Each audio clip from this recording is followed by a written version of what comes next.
Welcome back to the Mana Confluence, a juncture for all things magic.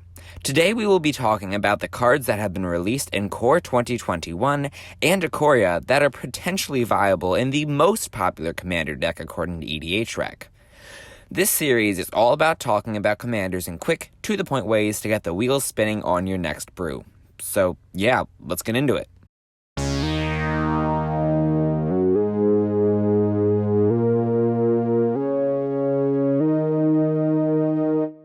As you are likely aware, given that you're watching a magic video on YouTube, Muldrotha the Gravetide is an incredibly powerful commander and card for its ability to recur things from the graveyard, meaning that this deck is all about self-mill and recursion.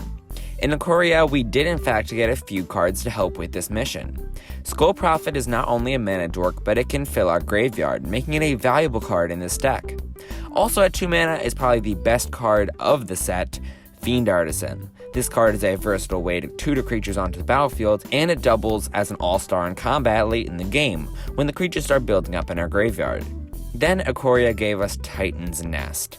I have played with this card a few times in my own Sidisi deck, and it is very powerful. It allows us to get rid of cards in our graveyard in this deck that will most likely be instants and sorceries because they are more difficult to interact with due to our commander caring about permanence, and then add colorless mana to be spent on something like a Solemn Simulacrum or just recasting our commander. But finally, Ikoria gave us Zagoth Triome, which we can cycle and then play from our graveyard for extra value. However, Core 2021 also gave us cards to be taken into consideration while playing Muldrotha, the first of which is Teferi Master of Time.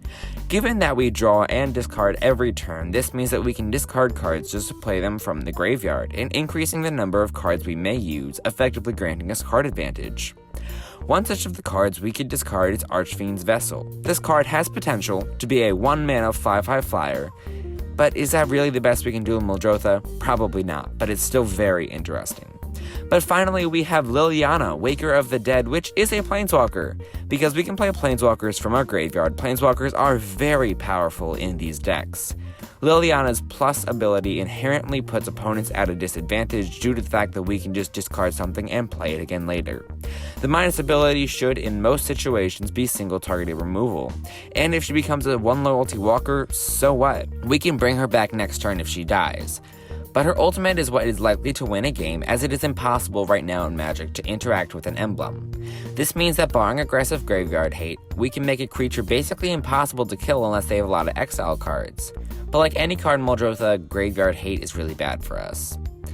Not all of these cards are immaculate powerhouses that need to be put in every Muldrotha deck, but there are a lot of very strong contenders in this deck. If you're going to buy any of those for your deck, please do so using the TCG Player affiliate link in the description below, as it helps the channel grow for no extra cost, and TCG Player is the best place to buy cards online, and it helps support local game stores.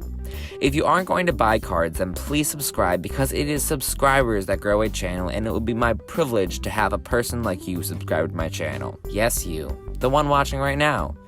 You're going to click away, aren't you? Please don't yet, because I would also like you to like and comment, and I have a really cool bunch of videos coming, so thank you guys so much for watching, and have a great day.